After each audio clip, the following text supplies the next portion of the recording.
The long-simmering conflict between Israel and Iran burst out of the shadows this weekend.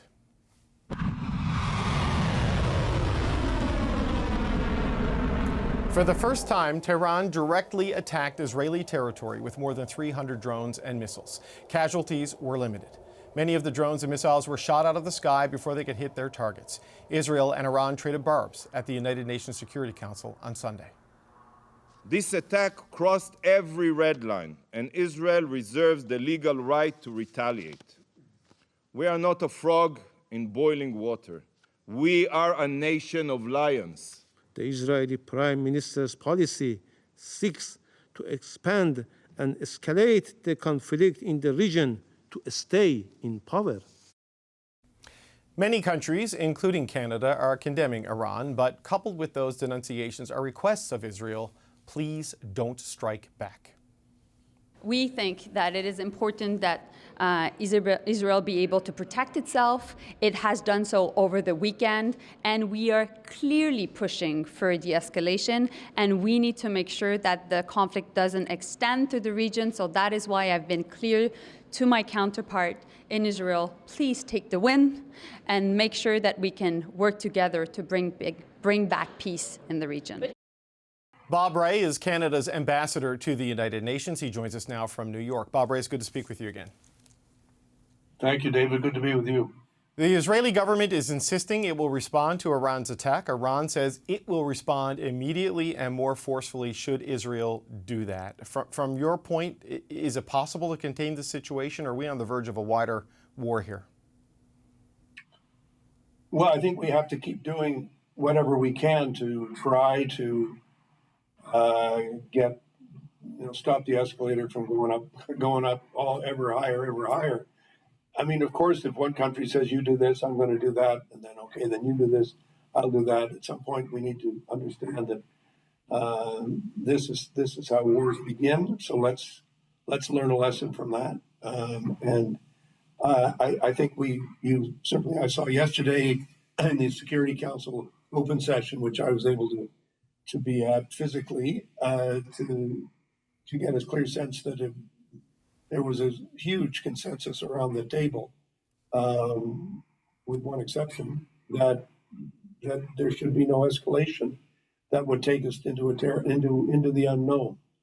I think there's a number of voices inside the Israeli cabinet that are saying different things and thinking different things about how to do this. The one thing I do know is this is not a decision that any country, in its own interest or in the interests of its allies, should do anything that's even remotely impulsive.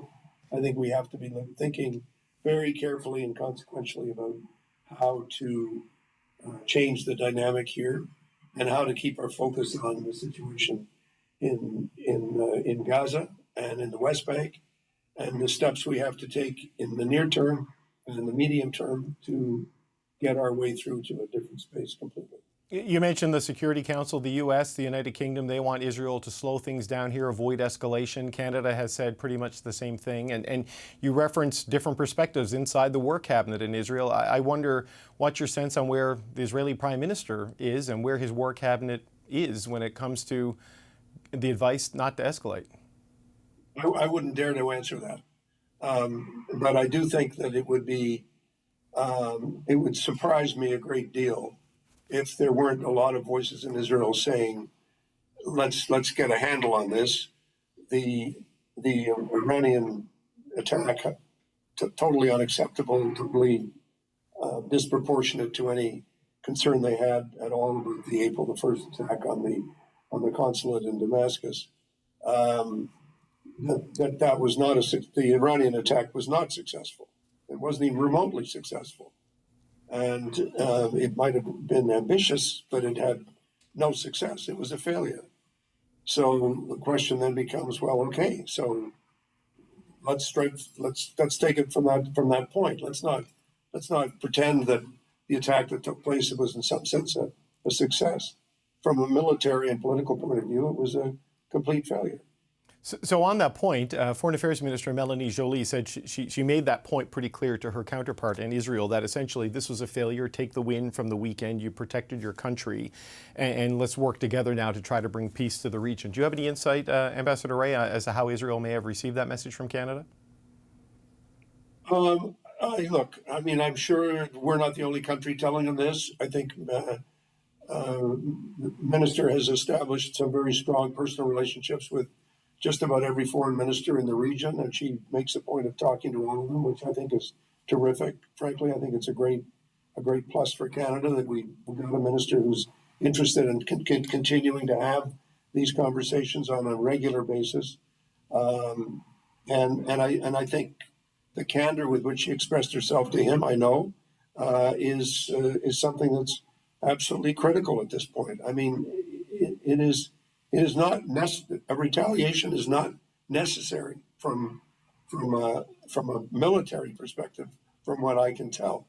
What makes the most sense is to focus on the issues at hand, and I do think that we must keep focused on what's happening in Gaza and the West Bank, because those are the issues that are not going away, that are, according to our information, remain extremely bad as far as the humanitarian situation is concerned.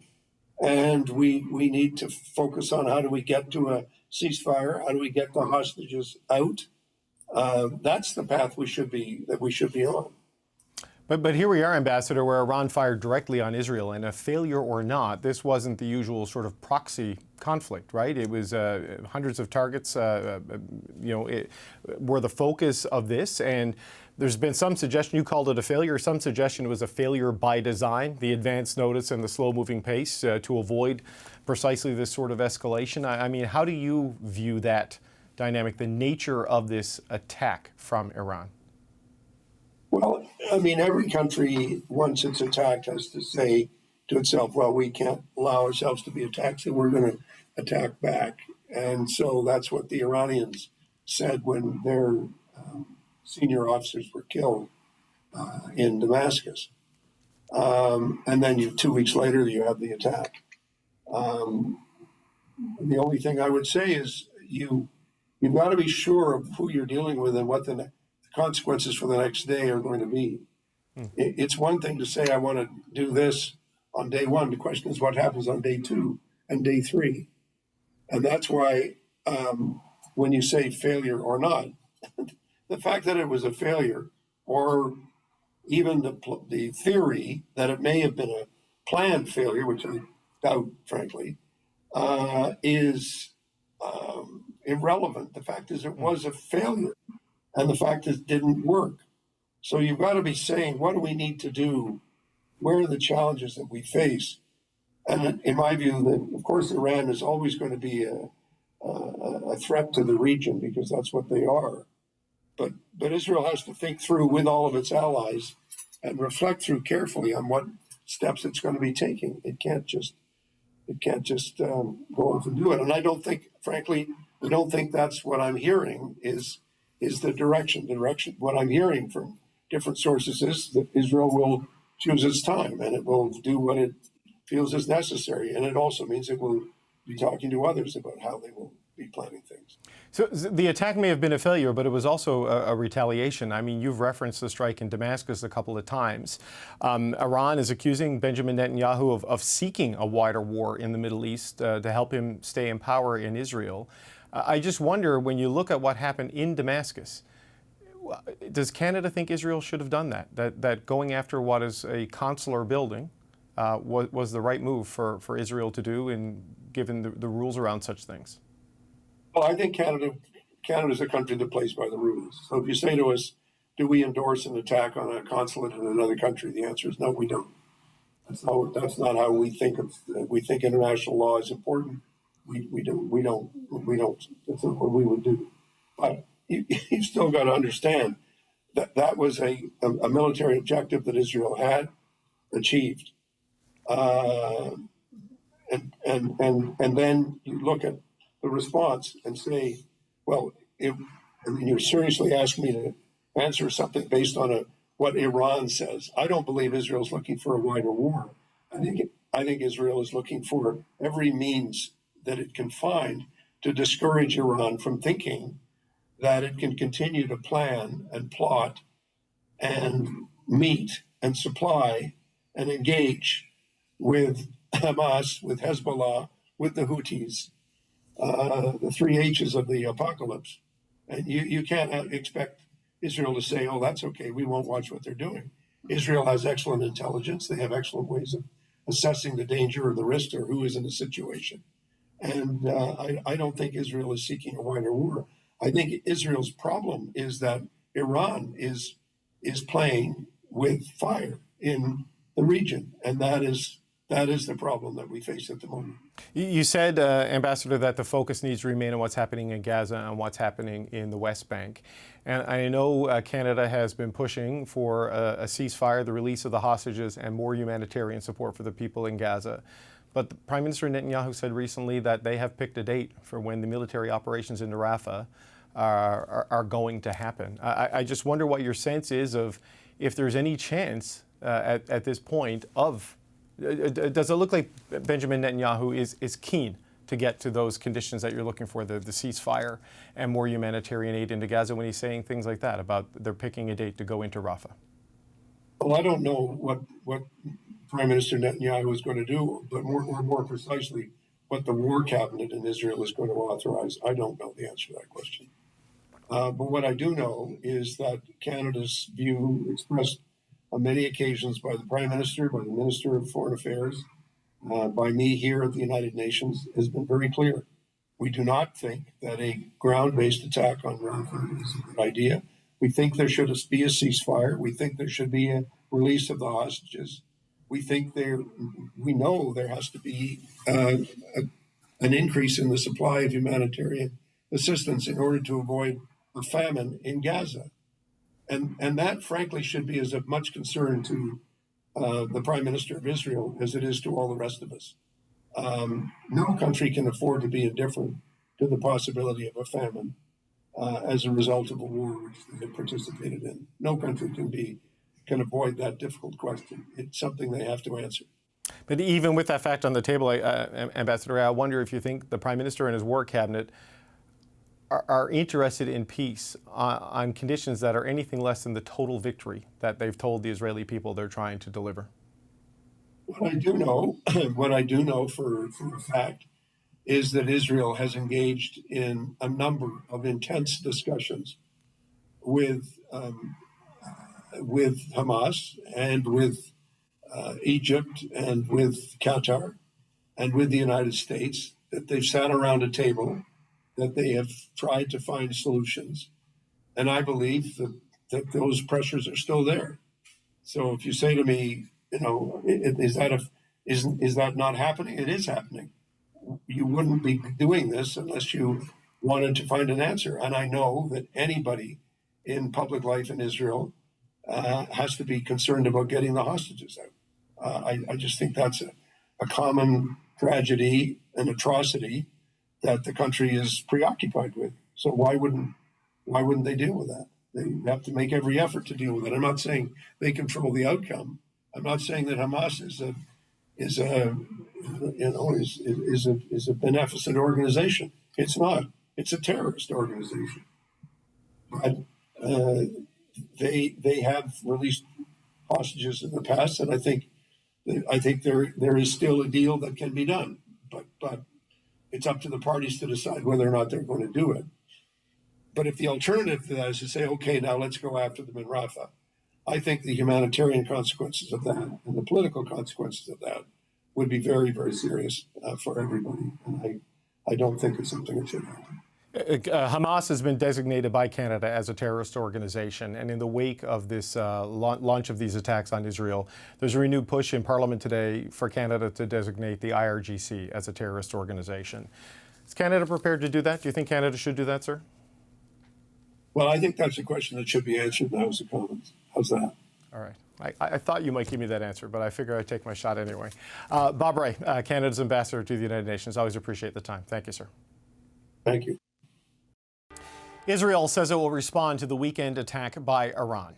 Tehran claimed the attack was a response to a strike on the Iranian consulate in Damascus earlier this month. Now, Israel hasn't confirmed or denied it was behind that attack, and now Israel's allies, including Canada, are warning against escalating the conflict further. The CBC's Chris Brown has the latest from Jerusalem. The aerial barrage Iran unleashed on Israel overnight Saturday could have caused tremendous damage. Instead, Iran telegraphed the attack in advance, giving the air defenses of Israel, the United States, and other countries time to prepare and shoot down all but a few of the projectiles. In a desert Bedouin community in Israel's south, a 7-year-old girl suffered a head injury from falling shrapnel. The children were frightened and wanted to run away from home, and that's when the missile hit, said her father. After a meeting of its war cabinet, Israel's military chief of staff vowed a response is coming. This launch of so many missiles, cruise missiles and drones, will be met with a response, said Herzi Halevi. Across Europe and beyond, there are calls for restraint. We are working urgently with our allies to de-escalate the situation and prevent further bloodshed. We have been coordinating a diplomatic response to seek to prevent escalation. But unlike in Gaza, where Israel was largely in control and able to deflect international criticism of its conduct, it may have to listen more now. It required military coordination with the U.S. and even Israel's Arab neighbors, such as Jordan, to counter the Iranian strikes. We've carried out the attack on Israel in the framework of deterrence, said Iran's foreign minister, noting it was Israel that struck first by destroying its consulate in Damascus, Syria. He warned if Israel responds, Iran will not hesitate to attack again. Even if Israel does hit back, it's going to be something quite symbolic, I think, at this point. This Iran specialist says the country calibrated its attack to ensure Israeli casualties would be minimal, meaning Israel's response should be similar. In a sense, they gave Israel at least a ladder to not attack in a severe way, which would force them in a way to retaliate and to kind of escalate things to a much more violent course. The confrontation with Iran has at least temporarily shifted the world's focus away from Gaza and Israel's war with Hamas, and now also the West Bank, where violence between Israeli settlers and Palestinians has erupted. Chris Brown, CBC News, Jerusalem. For more on this situation in the Middle East, I'm joined now by two experts on the region. Randa is a senior fellow and director of the Conflict Resolution and Track 2 Dialogues program at the Middle East Institute. Dennis Horak served as Canadian ambassador to Saudi Arabia, head of mission in Iran, and director of the Middle East division at Global Affairs Canada. It's good to see you both. Dennis, Randa, always appreciate you taking the time. Thanks. Dennis, it was widely anticipated Iran would retaliate against Israel for killing senior IRGC officials in Syria. A direct attack by Tehran targeting Israeli territory is unprecedented, even if this was calibrated, as was suggested in Chris's piece. How do you interpret what happened with this operation? I think I was surprised. I think everybody was at the scale of it. I think we anticipated some sort of response, whether it was against some Israeli facilities overseas, but a direct attack on the Israeli soil was surprising. But I think it underscores the reality that the only thing that's predictable about the Middle East is its unpredictability, and that's a worry. Well, and Randa, that is definitely the case, as we saw this on Saturday. But there's been some analysis that suggesting Iran made a strategic mistake here, that prior to this, Israel was kind of on the back foot globally, diplomatically, losing some international support and getting isolated. But now it's back, in a situation where nations are rallying around Israel and condemning Tehran. What do you make of why Iran did this and what it means? Oh, sorry, I'm not hearing Randa there. Sorry, I don't know if that's on our end or Randa. Are you muted? You might be muted. Can you just check? We're not hearing you. Okay, all right, Dennis, while we figure out our audio challenges with Randa, why don't you take that one? How do you think this has changed the view of this diplomatically, globally? Well, it's certainly given Israel a little bit of a pause in some of the attention that they were getting, and to that degree, it does serve Israel's interests as opposed to Iran's interests. But that's going to be short-lived because everyone now is looking at what the response will be, that what Israel will do next. And we're certainly getting indications that they're going to respond somehow, some way. We don't know. Everybody else is trying to push for maximum restraint. We'll see what that means. And Israel faces a challenge. On the one hand, their deterrence has been always based on this idea that if you hit us, we'll hit you 3 times as hard. On the other hand, were they to hit Iran, Iran would absolutely respond, and then this thing could escalate completely out of control, in which case Israel would perhaps very likely get more attacks from Hezbollah, and perhaps even more missiles and other sorts of projectiles coming from Iran, and the likelihood of getting a 99% interception rate is going to be a lot less likely. So there will be damage in Israel, and then so on. We're back and forth on this. So it's a risky time at this point, but a lot will depend on the nature of Israel's response, and then we'll see something from Iran after that. But it could de-escalate, but it's risky. Okay, I think we got things sorted out with Randa. So Randa, I wonder if you can give us your sense of why you think Iran chose to do what Iran chose to do this weekend. Iran needed to respond. And so after the Israeli attack on its consulate in Damascus, and remember, this attack is not like, the first one in terms of Israeli violating Iranian territorial sovereignty. We have had Israeli covert operations inside Tehran. And so for Iran, that was a major red line broken, and they felt that deterrence was going to be restored. Now, did this attack that happened Saturday evening, Sunday morning, restore deterrence? I don't know. Time will tell. But definitely, symbolically, domestically, for Iran and for the Iranian regime, this kind of retaliation needed to happen. Now, they made sure, with all the telegraphing that happened beforehand, that there will be no miscalculation, no misunderstanding. Calls with Arab foreign ministers, call with the United States through the Swiss indirect call with the United States through the Swiss channel. So they wanted to make sure that everybody understand what kind of attack. It's going to be proportional. It's not going to lead to escalation. And it was done within a few hours. But it was serious. It was, in terms of scale, much wider than we expected. And it was very serious in terms of the kind of hurt it could have caused and the kind of damage it could have caused if it were not for this, air defense system that was put in place by the US, by Israeli Air Force, and in collaboration with other countries, England, France, Jordan, and maybe Saudi Arabia when it comes to data sharing. So but Randa, just what do you make of the conversations now happening inside Israel? They have been urged by the US, by the UK, Canada, and others, don't retaliate, though there is a discussion in Israel, and the members of the war cabinet are saying maybe they do need to strike back here. Do you think Benjamin Netanyahu and his cabinet are interested in de-escalating this right now? How do you suspect that they may proceed?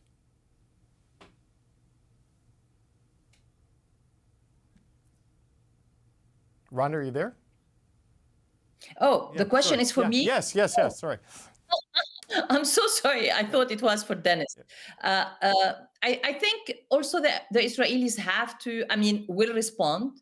Again, a direct attack from Iran on Israeli territory is not going to be accepted by any Israeli government. And so the question is, can they calibrate their response in a way not to lead to an escalatory spiral? No, there's going to be a tit for tat, but can this tit for tat between Iran and Israel be contained, and can it be limited and not lead to a wider war? That's the question. So Dennis, on that, what do you think the considerations are right now at the war cabinet level and at the prime minister's level in Israel? And what are your thoughts of some of the reporting we're seeing, in particular from the Wall Street Journal, that some Arab nations may have helped pass along intelligence to thwart the effectiveness of this attack by Iran and played a role in the defense, not just on the military side, but on the intelligence side of dealing with this operation? Well, I think first of all, with Israel, the calculation is going to be what can they do to show a response, but not to escalate it up. It's almost, you know, de-escalation, but still by action. That would be sort of counter to Israel's normal approach in trying to reestablish their deterrence. So those are the sorts of things they're trying to weigh, is what's happened to our deterrent capability at this point as a result of this. Now, hitting 99% of the incoming is pretty good, and that perhaps that helps bolster deterrence as well. But I think Randa's right. They're going to need to respond in some way, and it's how it's done, whether it's larger, whether it's smaller, where it's trying to send in a signal, okay, we're going to de-escalate this down. In terms of the regional players and their role in this, there's a lot out there. A lot of it's probably true. A lot of the countries are trying to downplay it a little bit, even if they're acknowledging that it happened, they're downplaying it a bit, and there are reasons for that. Bottom line is, though, that for the regional power, for the Saudis and the Jordanians and the UAE and others that may have played a role, their calculation, I think, was that it's in their interest that there not be a wider regional war. And if they can do anything to help Israel blunt the impact of this attack, well, then it's in their interest to do so. That doesn't mean that they'll join up with some sort of future coalition, as Benny Gantz has talked about, because that's a whole other thing. That's a whole other story about going to war with Iran, which they do not want to do. They're much more vulnerable than Israel is. Even were Israel and the U.S. to provide some support equivalent to what they did in Israel, which I'm not sure they could do. But they don't want a war. They didn't want a regional war, and their involvement in this was aimed at making sure that whatever impact there was would be blunted or mitigated to the degree that's possible. And that seems to have been the case going forward. We'll see where this goes, though. So Randa, is that where you see it's at? I mean, a lot of these countries are obviously very critical of what's happening in Gaza, you know, appalled by the humanitarian situation there, yet took steps to stop this from escalating. Is that how you view it as well? Yeah, I mean, definitely. But it's going to be interesting because, for example, let's take a country like Jordan, you know, which intercepted missiles, Iranian missiles heading toward Israel. I mean, if there is Israeli missiles and argued that it's going to do that no matter what kind of missile will violate its airspace. So the question is, going forward, if there is an Israeli counterattack, you know, to the Iranian strike, and there is a violation of Jordanian airspace by Israeli missiles, is that going to be interdicted by Jordanian Air Force? That's going to be interesting because the region is looking at that. And Jordan had suffered a lot of criticism. The king suffered a lot of criticism at home and in the region for playing this kind of role in this strike, coming to the defense of Israel. But I think I agree totally with Dennis. They wanted to avoid a larger war. And if anything, I think there are countries like Saudi Arabia, like UAE, you know, the other countries that signed off on the Abraham Accords are now, in a way, proven right in pursuing a dual engagement policy. So not only are we going to sign off you know, agreements with Israel, that does not include Saudi Arabia, of course, but Saudi Arabia is interested in normalizing with Israel, pending an irreversible pathway to a Palestinian state, but also engaging with Iran and normalizing relation with Iran. And I think that's going to be their reaction going forward, trying to prevent an escalation, trying to prevent a wider war, and maintaining these relations with both countries, again, dual engagement. Okay, we're out of time, but I want to thank you both. Dennis Horak, Randa, we always appreciate it. Thanks for joining me today. Thank you. My pleasure.